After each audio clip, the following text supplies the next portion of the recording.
ഇന്ന് അച്ചുമോന് മാത്സ് ആണ് പരീക്ഷ കേട്ടോ. ഇന്ന് പലഹാരം ഉണ്ടാക്കാനുള്ള നേരം കിട്ടിയില്ല. പോകുന്ന വഴിക്ക് അച്ചുമോന് ഞാനൊരു ദോശ മേടിച്ചു കൊടുക്കാൻ കേട്ടോ. ഞാനും പാറമോളും കഴിച്ചില്ല. പാറമോൾക്ക് വയ്യ, പനിക്കുന്നുണ്ട്, തൊണ്ടവേദന ഉണ്ട്. അപ്പോൾ പാറമോൾ അവിടെ കിടന്നു കേട്ടോ. അതിനുശേഷം അച്ചുമോനെ ഞങ്ങൾ തന്നെ സ്കൂളിൽ കൊണ്ടുപോയാക്കി. അങ്ങനെ സ്കൂളിലാക്കി പാറുമോള് അച്ചുമോനും ഉമ്മയൊക്കെ കൊടുത്ത് വരികയാണ് കേട്ടോ. പാറുവിനെ ഇനി ഡോക്ടറെ കാണിക്കണം. അങ്ങനെ അച്ചുമോൻ പോയി. വരുന്ന വഴിക്ക് ഞാൻ അമ്പലത്തിൽ കയറി ഒന്ന് പ്രാർത്ഥിച്ചു കേട്ടോ. അവിടുത്തെ കിണർ കണ്ടോ, ഞാൻ ജസ്റ്റ് ഒന്ന് വീഡിയോ എടുത്തുന്നേ ഉള്ളൂ. അങ്ങനെ അവിടെ പ്രാർത്ഥിച്ചു. പാറമോൾ തല കുളിക്കാത്ത കാരണം പാറമോൾ പുറത്തിരുത്തിയിരിക്കുകയാണ്. അങ്ങനെ അവിടെ പ്രാർത്ഥിച്ച് ചന്ദനമൊക്കെ തൊട്ട് നമ്മൾ തിരിച്ചു വരാനായിട്ട്. അച്ചുമോനെ നന്നായി പരീക്ഷ എഴുതാൻ പറ്റുകയാണെങ്കിൽ മാത്സ് ആണ്. മാത്സ് അവന് ഇത്തിരി ബുദ്ധിമുട്ടാണ്. അങ്ങനെ അവിടെ നിന്ന് പ്രാർത്ഥിച്ച് നമ്മൾ പട്ടിക്കാട് അയ്യപ്പൻ്റെ അമ്പലത്തിൽ എത്തിയിട്ട് അവിടെയും പ്രാർത്ഥിച്ചത് ആ പാറിൻ്റെ സ്ഥിരം പരിപാടി. അവിടെയുള്ള അമ്പലക്കുളത്തിൽ പാറ ഇപ്പോഴും ഇറങ്ങാറുണ്ട് കേട്ടോ. അങ്ങനെ ഇവിടെ ഇറങ്ങി വന്നപ്പോൾ നിറയെ പായൽ കെട്ടി കിടക്കുന്നുണ്ട്.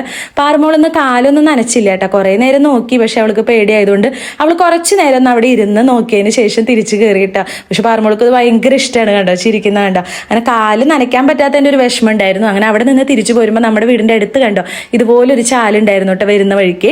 അങ്ങനെ പാറമോളെ ഞാൻ അതിലേക്കൊന്ന് ജസ്റ്റ് ഒന്ന് ഇറക്കി കാലൊന്ന് കഴുകിയുണ്ടോ, നിറയെ മീനുണ്ട് അതിൽ. അങ്ങനെ കുറച്ച് നേരം പാറ അതിൽ കാലൊക്കെ മുക്കി വെച്ച് കളിക്കുമ്പോഴേ പാറുവിൻ്റെ ചെരുപ്പ് ഒഴുകിപ്പോണു. വേഗം അത് പിടിച്ചെടുത്ത് അങ്ങനെ നമ്മൾ വീട്ടിലേക്ക് എത്തിയിട്ടോ. ഇനി തൊണ്ടവേദന എടുക്കുന്ന പാറുവിന് ഉപ്പുവെള്ളം വെച്ച് കൊടുക്കണം. പാറമോള് ഉപ്പുവെള്ളം പിടിക്കുന്ന കാണിച്ചു തരേ.